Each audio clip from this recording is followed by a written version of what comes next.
Hey, greetings, my people, from the Great Start Studio, where all my dreams are coming true. I built this in the lockdown. If you look back at the videos, there's a walkthrough video that walks through the entire studio as I built it, and I'd love to have you see that. It's a Great Start Studio where we ask the question, how good do you want to be? You got to know where you're aiming at, yeah, to be effective. So what we're going to talk about today in my Drumstick illustration series, we're going to talk about ordinary and extraordinary. Now, the secret, of course, is that in order to be extraordinary, you have to do the extra.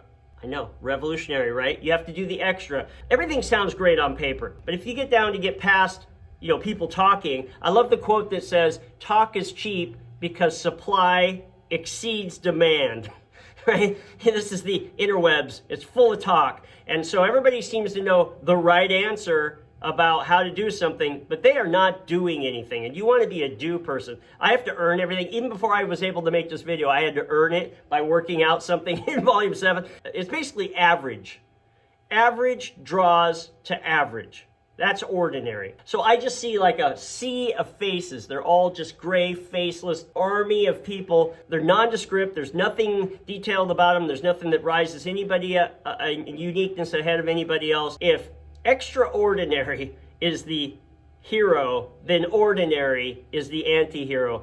And ordinary is an army of giant proportion in the bell curve. It is a mass of people. There are always people who are just absolutely horrible. They fool themselves into thinking they're great, they're not great, they can't even play, and they run around with all this bluster and words and symbolism of drumming. I have videos on that. You check out the video on symbolism over substance. Excellent.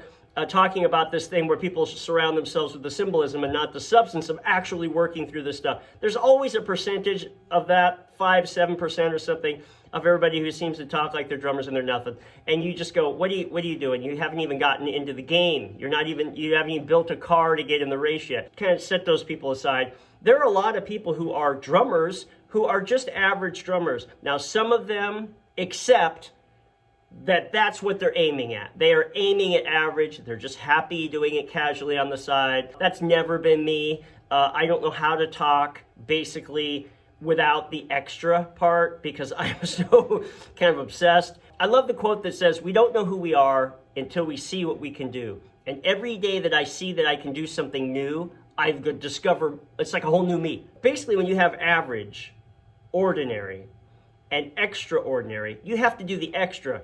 And it's not on paper, it's in real life. You have to make a plan of what the extra is. Okay, I did this thing with the students for about a year where I would kind of grill all the students. This is when I had like 60, near 70 students for, 6 days a week. I would grill them about how much they actually practiced. I just decided to just do a little study and actually get down to it. Not the niceties of, okay, I hope you practice, oh, that's nice. But actually get down to it. I want to know specifically, how much time did you practice? Time of practice is the number one thing, regardless of the system, regardless of anything. I believe in a proper system. That's why I wrote the whole series. You gotta spend time, just the hours of doing it. I would ask them, how much time did you actually spend? At first I'd say, hey, did you practice? They would kind of give me a binary, yeah, no, whatever. And then I would say, okay, well, if you practice, how much did you practice? Well, I practiced a bit. Well, I mean, more specific. We're kind of rhythmic scientists. How much did you practice? And you get down to it and you go, well, I practiced about an hour. I go, really? What days did you practice an hour? Well, I really didn't practice through the week, but I practiced yesterday, which was Sunday before the lesson on Monday. I go, okay, so you practiced about an hour. Was that an hour straight? I would get right down to it, and you could tell the more specific that every layer that you kept talking to them, the more they shrunk the amount of practice that they were trying to represent that they actually did. We were getting closer to reality, right? I figured out that people practice, these are students, practice somewhere between 10 and 12 minutes a day. So about an hour, a little more than an hour a week. Usually they practice before their lesson, the day before, on the weekend or something. They practice right before their lesson, right? Because they'll know it's lesson day. If you do the math on that, I don't know, 8 to 12 minutes, somewhere in there, that window is very average. It's very, very average. And all you would have to do to exceed that average, to be the extraordinary, is just go, well, I'll just double that. This is how I think. I just go, I'll just double that. And then I start doubling it, and then I start thinking, I bet there's a bunch of people who would think, I'll just double it. I better do more than that. I'll do like 2.5 times that. And then I would go, I better do, let's see, that's 2 hours, 2.5 hours. I'll do 2 hours and 35 minutes. I'll do 2 hours and 36 minutes. I just kind of keep, any way I can kind of get the best out of myself. And so you just do the extra, right? The extra. And as I've gotten older, as I keep doing it, I just keep going, dude, you should have done the extra, like extra cubed. I like the Michael Jordan quote. Michael Jordan is probably the most famous basketball player ever. I think he's certainly the richest, I think. He just said, all I know is that I never wanted to be average. That's a really interesting thing to say. You're kind of pointing this way. To say, I just don't want to be that. And then you just become the extra. So there's two ways. There's another video where I talk about positive and negative motivation. You're going to want to check that out. That's one of my favorite ones. Positive, negative motivation. And you can motivate yourself by kind of looking this way and saying, I don't want to be average. And you can motivate yourself this way and say, I am so curious to see what's over here and what I can do. I'm just drawn in that direction. Both of those things, you're going to watch that video. Average draws to average. I love the quote that if you want to understand human nature, study people's excuses. I read this decades ago, and I was like, dude, this is like teaching. So my ears just got so big watching students, how they react, what their comments are, and you just see average speak on top of average speak on top of average speak. They don't realize it. We don't realize that we are surrounded by it because our environment of the bell curve of most people is average speak. So average speak is the kind of thing that's kind of a dumbing down that allows your ego to say, you're doing okay. You're doing okay. You don't have to do all this. You're doing okay if you only do X, if you only do this style, if you only do this meter, if you only play in this tempo, if you you only play on the weekend, you only play, right? There's a certain sort of dumbing down. I am like allergic to the dumbing down comments, and I love the quote. There's so many quotes in this. I love the quote that says, to teach is to learn twice. And so when I'm sitting there and I watch people, I go, do I make that comment to myself?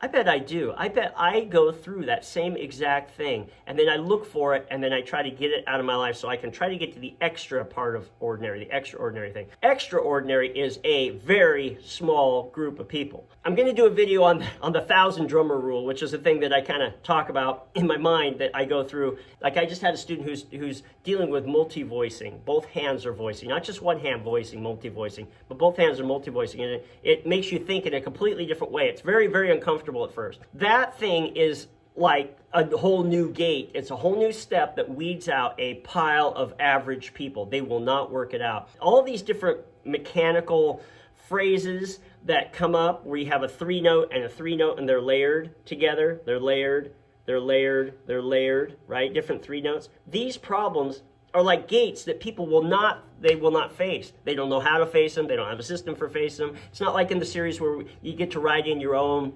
music in any groove type. There's guidelines so that you can't do it wrong. And so those guidelines allow everybody to write what they wanted to write if they were going to write something in that style. You want to exceed all your own expectations to be extraordinary. I had a student, Glenn Ombacher, and he came as an adult, so he was like 40. And he started playing. He'd never played before. He has the record, in my mind, for using the discovery system in my book series the best. He had a little journal that he would keep. Instead of writing the music in that space, he would make a little measure and write it out. At the beginning of each lesson, he would be so excited about it. You could tell he really practice because he would actually bubble over. I wouldn't have to draw it out of him, and he would say, look at this.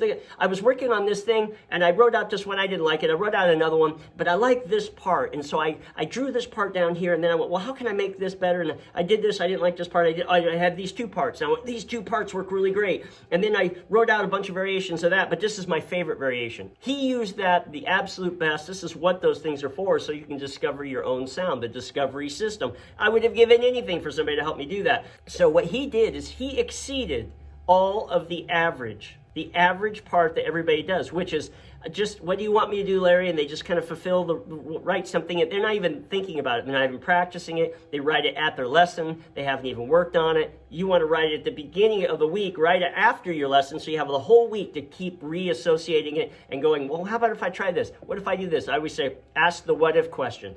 The what if question is, what if I had a note over here? What if I put these notes in a group? What if I spread them out into like 3s or 5s? And you just start thinking of every which way that you could experience that space. And then you get to make the best choice possible of what is extraordinary in that space, as opposed to just whatever fulfills the directions. These things are so monumental in separating yourself from everybody else. Now, the reality is, okay, we would like to think idealistically, I do, where you just go, hey, we're all doing our best. I put it in my very first book. It's a whole big thing about just doing your best, and you're not in competition with anybody else. The reality is that out in the world, in your area, there might be 20 different drummers to draw from, and you're not going to be able to work in that environment.